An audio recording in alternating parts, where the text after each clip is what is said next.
The train screamed into the station, a monster of iron and steam, its whistle a sharp cry against the cold Colorado sky. On the crowded platform where families clutched their tickets and their futures, a little girl sat alone on a worn-out bench. She couldn't have been more than 8 years old. Her dress was the color of dust, her shoes were scuffed clean through, and a single sad braid was coming undone in the wind. In her hand she held a crumpled piece of paper. Her ticket. The ink was smudged, a mess of blurs and faded lines, but one word stood out, stamped in thick, brutal letters that seemed to swallow all the space on the paper. Child. Just that. No name. No destination. No one to claim her. The conductor, a man whose face was a road map of long, hard miles, bent down to look. His eyes narrowed. He straightened up, his gaze sweeping the bustling crowd as if searching for a ghost. "Rules are rules," he muttered, loud enough for everyone to hear. "No unaccompanied passengers, especially not one this small." A ripple of whispers went through the townsfolk nearby. Smirks appeared on faces, cruel little chuckles. Who sends a child out into the territory alone, like a piece of mail nobody wants? The little girl's lip trembled, but she didn't make a sound. She just squeezed that ticket tighter, as if it was the only thing holding her together. And then a new sound cut through the noise, the steady, deliberate thump of boots on the wooden planks. A cowboy stepped out from the line of people waiting to board. He was tall, his hat casting a long shadow over a face carved by sun and wind. His shoulders were broad under a coat that had seen more trails than any man in that station. His eyes, dark and sharp, weren't on the conductor. They were on the girl.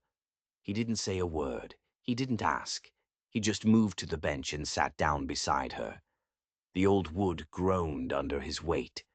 The crowd went quiet, stunned by the sheer nerve of it. He sat so close she had to look up, her wide, startled eyes meeting his. It was a look that said she'd never been chosen before. Not for anything. He looked at the ticket in her fist. Then his voice came low and steady, a sound meant for more than just her ears. "She rides with me."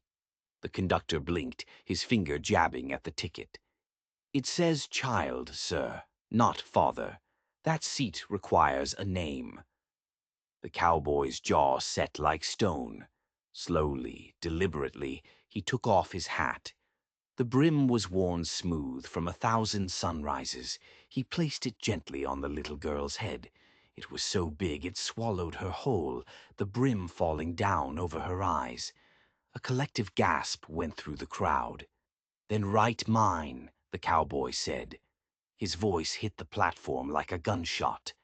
The conductor shuffled his feet, suddenly unsure. The girl stared up at this stranger who had claimed her with nothing but a hat and 3 words. She opened her mouth to speak, but nothing came out. The train hissed again, impatient. The whispers in the crowd turned sharp, a mix of mockery and disbelief. But the cowboy didn't even look at them. He just rested his arm along the back of the bench, a silent shield between this little girl and the rest of the world. And right there, with a ticket that said she was nobody, and a cowboy's vow that said she was his, a story began that no amount of scorn could ever stop. The conductor's hesitation was all the crowd needed.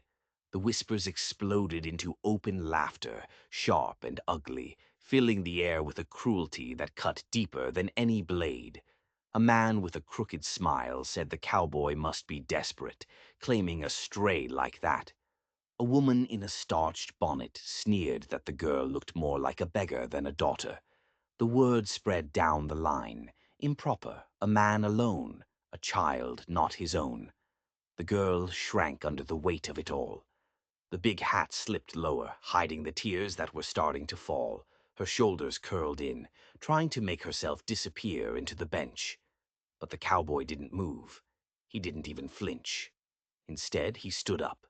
He rose to his full height, the morning sun catching his shoulders, throwing a long dark shadow that stretched all the way to the jeering faces in the crowd.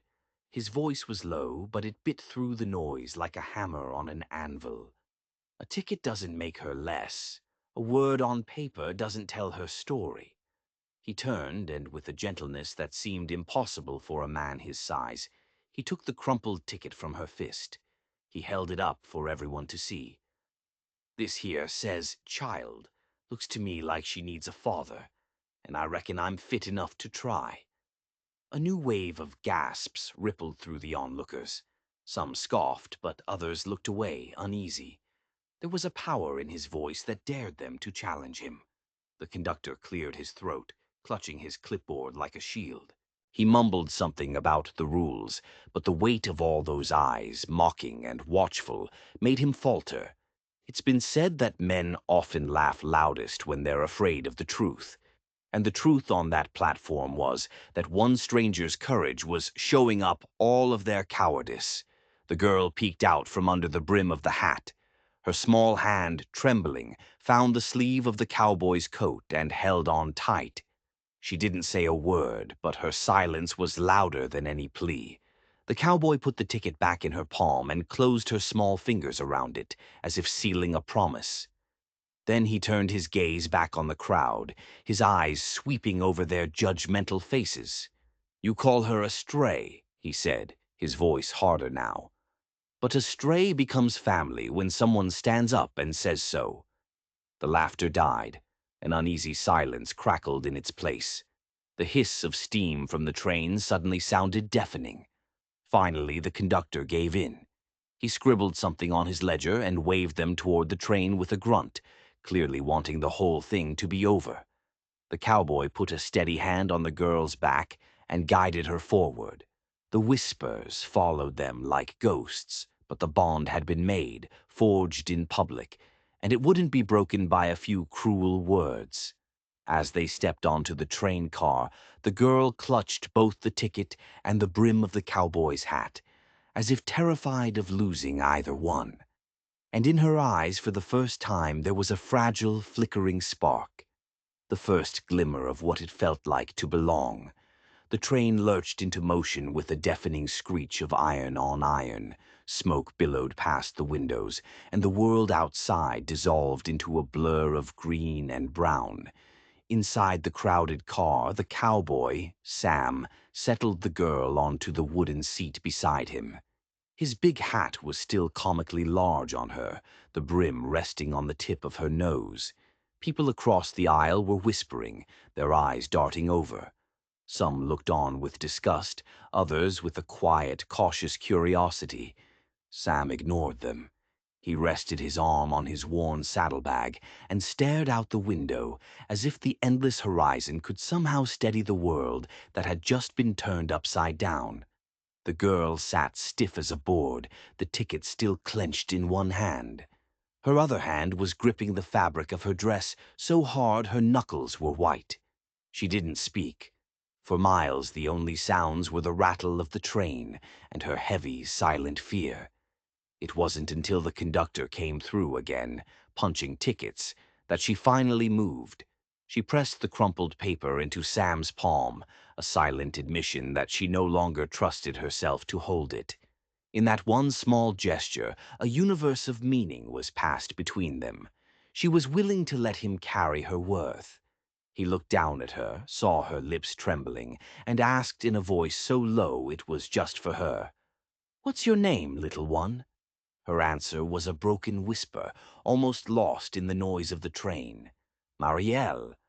She told him her mother had died in the winter. Her father had left long before that. She'd been left with an uncle who got tired of her tears and sold her a ticket west, telling her someone might take her in. A name is more than just a sound. It's an anchor in a world that's trying to set you adrift. And when Sam repeated her name, Marielle, awkward on his tongue but spoken with a strange kind of reverence, it tied them together in a way she couldn't yet understand. She looked at him then, really looked at him, searching his face for the mockery she was so used to seeing. But there was none. There was only the steady gaze of a man who had lost enough in his own life to recognize the shape of loss in someone else. He reached into his saddlebag and pulled out a piece of jerky and a hunk of dry bread. He set them in her lap without a word. She tore into them with the desperate hunger of a child who hadn't eaten in days. When she was done, crumbs dotting her chin, he took out his bandana and gently wiped them away. The gesture was so tender it seemed to startle even him. A few passengers rolled their eyes, but some softened, watching this quiet drama unfold. Sam paid them no mind. He leaned back, his voice steady. "That ticket may say child, but from now on you've got a father." Marielle just blinked, as if trying to figure out if he was telling the truth or just being kind. Then slowly her small hand slipped into his rough palm. She held on tight as the train carried them deeper into the unknown. No longer two strangers, but something much, much closer to kin. The hours dragged on. The train cut through rolling hills and vast empty plains. Passengers dozed, their heads lolling with the rhythm of the tracks. But the tension in the car never went away. It lingered like smoke, waiting for a spark. And the spark came at the next station stop. The conductor returned, his clipboard in his hand and his jaw set like a trap. His eyes found Marielle, huddled under Sam's hat, and his voice boomed through the car, sharp with an authority he hadn't had before. "This ticket isn't valid without a guardian's signature," he announced, holding his ledger high for all to see. "And she's got no one listed. Rules are rules. Next stop, she gets off." A wave of gasps washed through the car. The whispers started again, this time louder, crueler. The railroad couldn't be responsible for strays, some muttered. The cowboy had bitten off more than he could chew. Others chuckled. A man by the window barked that there should be no exceptions for beggar children. Marielle's face went white. Her hands flew to the brim of the hat, her eyes darting to the train door as if she could already feel the dust of a strange town under her feet. Abandoned. Again. Sam straightened up slowly. His broad frame seemed to fill the entire aisle, and his deliberate calm silenced more than a few of the whispers. When he spoke, his voice carried the weight of a promise forged in fire. "She won't be getting off." He stepped out into the aisle, forcing every eye in the car onto him. The conductor scowled, tapping his ledger with a thick finger. "The paper says she rides alone. The paper doesn't lie." Without asking, Sam reached into his vest, pulled out a pencil, and snatched the ledger from the conductor's grasp. The whole car held its breath. He bent over the page and, right there next to the printed word, Guardian, he scrawled his own name. The lead bit into the paper so hard it nearly tore through. Then he held the book high, turning it so everyone could see. His voice was deep, steady, and final. "Now the paper says she's mine." It's been said that men measure authority in ink and signatures, but true authority is born of courage. And in that moment, courage stood taller than any rule book. The conductor was stunned. He was caught between the railroad's rules and the fierce, unshakable conviction in this cowboy's eyes. He muttered something about violations, but he didn't press it. He just scowled and retreated down the aisle. Mariel let out a shaky breath she didn't realize she'd been holding. Her small fingers reached for Sam's hand, and when he clasped it, his rough palm completely enveloping hers, the murmurs of doubt around them faded into a grudging, resentful silence. But not everyone was silenced. From the back of the car, a man snorted loudly. "A stray ain't worth the fight. By the next stop, she'll be someone else's problem." The words sparked another round of cruel laughter. Sam turned, his eyes as hard as flint, and met their scorn. He didn't say another word.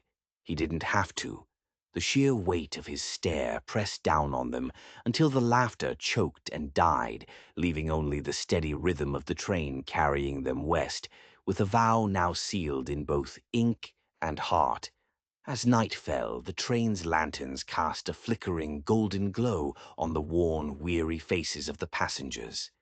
Marielle leaned against Sam's side, the big hat now a comforting shadow over her face. But sleep wouldn't come.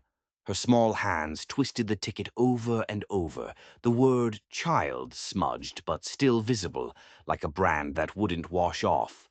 Finally, in a voice so thin it barely cut through the hush of the car, she whispered the question that had been suffocating her all day. What happens when the train ends? Sam turned, his brow furrowed. What do you mean, Mariel? She hesitated, then held the ticket up to the lantern light. Her lips trembled as she confessed the whole ugly truth. Her uncle had told her someone would meet her at the end of the line, a farmer's family. They needed help, he'd said. She was to be traded for her labor, nothing more than a hand to cook and clean. The ticket wasn't proof of passage, it was proof of purchase. Whispers stirred among the few passengers still awake. Tongues clucked at the cruelty. Some muttered that things like this happened more than folks cared to admit. Sam's jaw tightened. A silent rage flickered in his eyes. His hand closed around the ticket, and for a second it looked like he was going to tear it to pieces. No, Marielle cried out, her fingers desperately clutching at the slip of paper. As much as it hurt, it was the only thing she had, the only proof she was worth the ride. It's been said that once the truth is spoken, it can never be buried again. And on that train, in the dead of night, the truth ripped through the silence like a bolt of lightning. Sam leaned in close, his voice a low, hard promise. No man will claim you as labor. No stranger will take you as a burden. Not while I'm alive. She blinked up at him, her wide eyes searching his face for a lie. She found none. All she saw was a fierce certainty that lit something new and fragile inside of her. Hope. But hope is a dangerous thing. Before the moment could settle, the conductor returned. His face was grim in the lantern light, his clipboard tucked under his arm. The rules are clear, he said, his voice flat. Without a listed family waiting to claim her, the child will be surrendered to the county authorities at the end of the line. An orphanage, most likely. Or worse. Mariel whimpered, shrinking back into the rough fabric of Sam's coat. From the dark corners of the car, the cruel laughter from earlier started up again. A man sneered, "Paper doesn't lie. Sooner or later, the law will take her from him." Sam rose from his seat.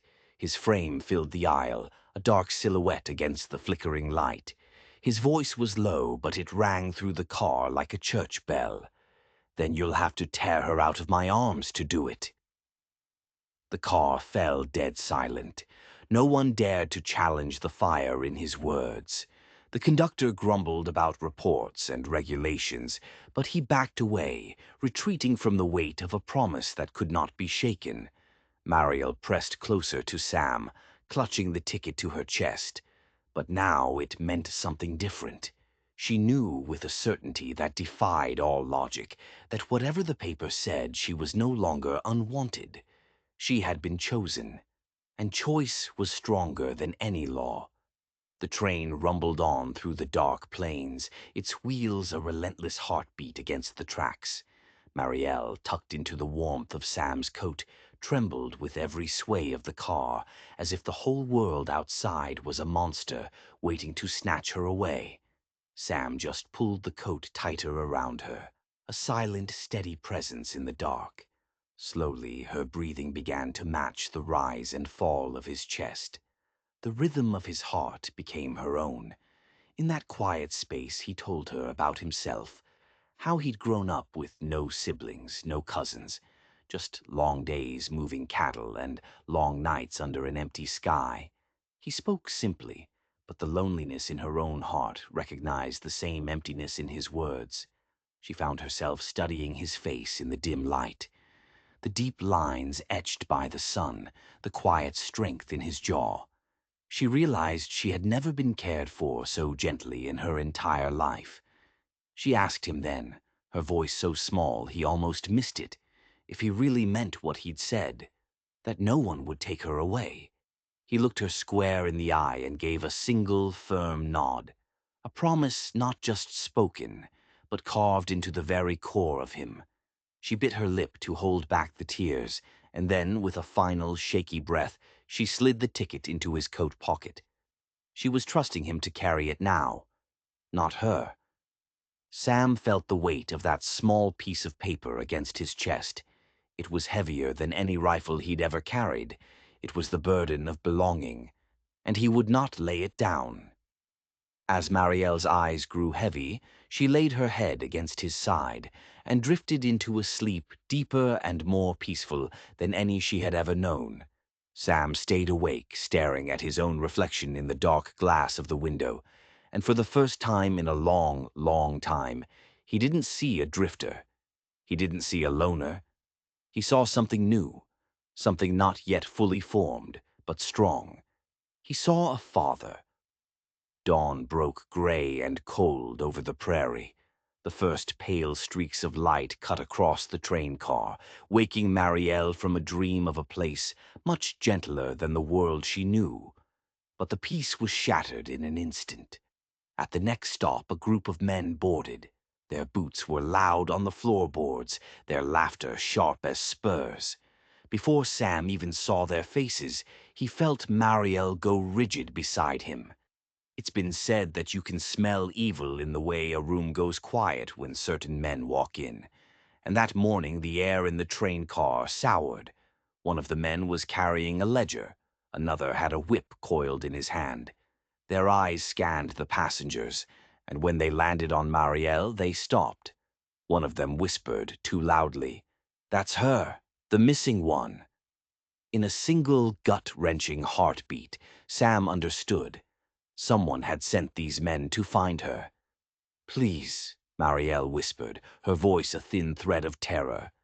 "Don't let them take me." Sam laid his hand over hers. It was steady, immovable, a rock in the middle of a storm. The men swaggered down the aisle, their eyes cold.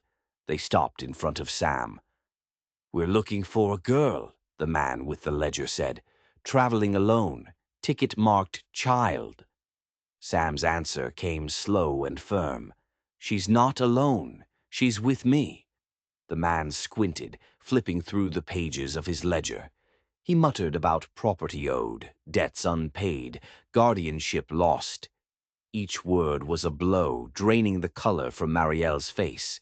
Sam leaned back in his seat, spreading his shoulders, making it clear without a word that no piece of paper on earth was going to separate them. A murmur went through the car. Passengers shifted in their seats, their eyes wide, watching to see if this quiet cowboy could really stand up to men who carried authority like a weapon. The whip cracked once in the air. A sharp, ugly sound. A warning. Sam didn't even flinch. He reached into his pocket, pulled out his worn billfold, and laid a stack of coins on the seat beside him. His voice was hard, but calm. "If you came for money, take it. If you came for her, you'll have to take me first," Marielle gasped, her small hand gripping his sleeve. In that moment, she saw something she had never seen before. A man who didn't just offer her shelter, but who claimed her life as something worth protecting with his own. The men stared, weighing the threat in his eyes. Just then the conductor appeared, his face flushed. "There'll be no trouble on my train," he insisted. With the entire car watching, the men backed down. They pocketed the coins, but not before throwing one last, hateful glare at Marielle, a look that promised this wasn't over. When the doors finally closed behind them, Sam let out a long, slow breath. Marielle collapsed against his chest, weeping, whispering words of fear and relief, and a hope so new and fragile she couldn't even speak it aloud.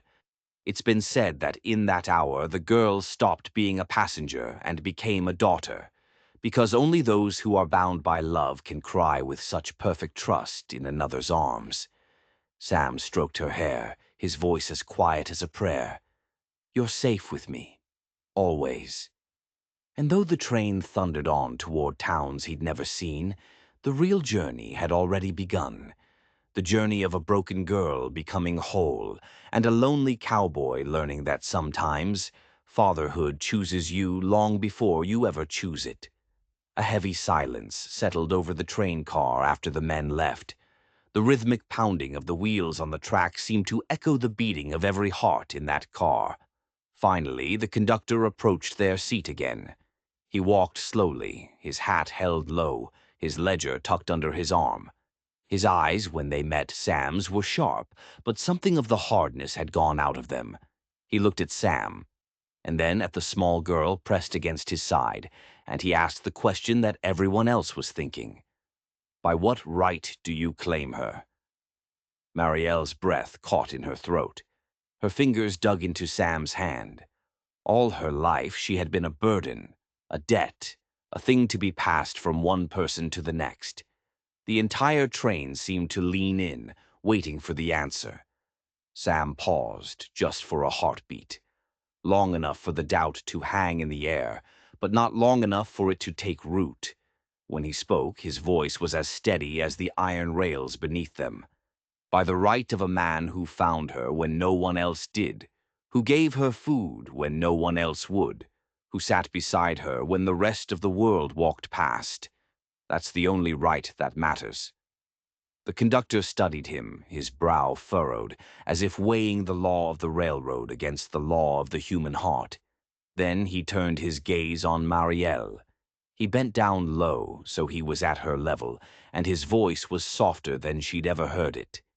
And do you claim him? For a moment she didn't speak. Then she slipped out from under Sam's coat. She straightened her small shoulders, and with a courage that seemed far too big for her tiny body, she nodded. Yes, she said, her voice clear and strong. He's mine. A murmur rippled through the passengers. Some nodded in approval. Others still whispered about rules being broken. But in that instant, Sam felt the tide turn. The truth had been spoken. Not by him, but by the girl herself. The conductor let out a long sigh. He pulled out his pencil and, with a single decisive stroke, he drew a line through the word child on the ticket stub. Beside it, in firm script, he wrote, with guardian. He tore the stub from his book and handed it to Marielle. Her hands trembled as she took it, as if she were being handed a crown. The ledger snapped shut. The conductor straightened up and tipped his hat to Sam. She's your responsibility now, he said. Don't fail her. Sam couldn't speak. He just inclined his head, but his grip on Marielle's shoulder was more powerful than any oath. She leaned into him, the tears she'd been holding back finally streaming down her cheeks. The rest of the car seemed to breathe a collective sigh of relief. Strangers, who had just witnessed a fragile bond tested by fire, now saw it sealed in ink. It was the hour the world stopped asking if he would stand for her, because he already had. And she had stood right back. Outside, the storm clouds that had been gathering on the horizon began to break apart. Shafts of golden sunlight cut across the plains. As Sam watched the light sweep over the fields, he felt the weight of fatherhood settle onto his shoulders. Not as a burden, but as a gift. A gift he had never asked for, but one he would carry for the rest of his days. The train whistle shrieked, long and loud, as they slowed for the first real town they'd seen since sunrise. Wooden platforms, dusty storefronts, and the restless hum of a crowd waiting. As Sam stood, taking Marielle's hand in his, he felt the eyes of every passenger in that car on them. They were already a story. The cowboy who claimed a child that wasn't his. On the platform, people gathered, their faces a mixture of curiosity and suspicion. The way people always look when something or someone doesn't fit. When Sam stepped down from the train, with Marielle clinging to his side, the whispers started immediately. She doesn't look like his. Where's her kin? A man can't just pick up a child and call her his own. It's been said that a truth tested in the open can feel like a walk to the gallows, and Sam felt that weight as he guided Marielle towards the boardwalk. A stout man with a sheriff's badge pinned to his vest stepped directly into their path. His voice was even, but it had an edge of steel. Cowboy, Is this girl yours by blood or by law? Marielle's fingers dug into Sam's palm. He squeezed back, a silent message of reassurance. His eyes never left the sheriff's. By love, he said simply. The crowd erupted into a dozen different mutters. Some were mocking, but some were moved. It was a word that carried more power than any legal document. The sheriff frowned, his gaze dropping to Marielle. She bit her lip, caught between a lifetime of fear and a single day of faith. And then something inside her broke free. She lifted her chin, and her voice rang out, clear enough for the entire platform to hear. He's my father. A stunned, heavy silence fell over the crowd. It was broken by an old woman leaning on a cane near the front. Her voice was cracked with age, but it was strong. Then let the girl call him so. If no one else stood for her, why should he be questioned for it? And just like that, the tide shifted again. Heads started to nod. The scowls began to soften. But Sam knew it was the sheriff's eyes that mattered. The lawman studied them for a long, hard moment, searching for a lie and finding none. Finally, he stepped aside. "Then see that she's safe, cowboy," he muttered gruffly. "If trouble finds her, it'll be on your head."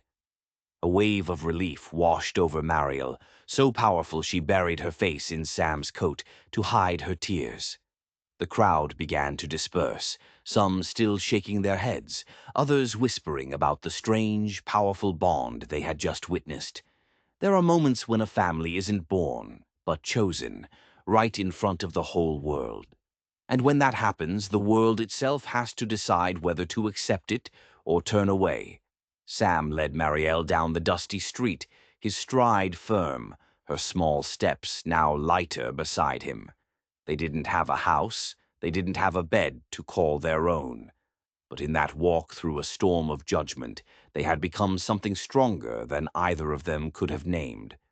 A father and a daughter, bound not by blood, but by the choice they had made to stand together when everyone else told them to stand apart. The sun dipped low, painting the rooftops in gold and stretching their shadows long on the dirt road ahead. They reached the edge of town and stopped near a small, quiet churchyard. The air was still, and the silence that fell between them now wasn't one of fear. It was the silence of something sacred being sealed. Sam knelt, bringing himself down to her level, his weathered eyes meeting hers. "Marielle," he said, and his voice trembled, not with doubt, but with the immense weight of the promise he was about to make. "You may not share my blood, but you share my breath, my bread, and my name if you'll have it. From this day on, you are my daughter, and nothing, no man, no law, no crowd, will ever take that away from you." Her small hands, rough from her journey but as gentle as the dawn, reached up and touched his face. Her reply was a whisper that carried the strength of a shout. "Then you are my father." And in that simple vow, under no roof but the open sky, they became the one thing that fate had tried so hard to deny them: family. A breeze stirred the tall prairie grass beyond the town, carrying away the last echoes of judgment. Sam rose to his feet and lifted Marielle into his arms. She clung to his neck with the absolute certainty that she would never be alone again. People passing by slowed to watch, some still sneering, some softening. But Sam didn't see them anymore. His gaze was fixed on the long road ahead, a road he knew would be filled with hardship. But he also knew that for every mile, in every storm, through every long night, he would be her shelter. And so, with the last light of day settling on them like a crown, the cowboy and the child walked forward. Not as two strangers brought together by chance, but as a father and a daughter bound by choice. They carried with them a bond stronger than any bloodline, a story that would be whispered along the rail lines long after they were gone.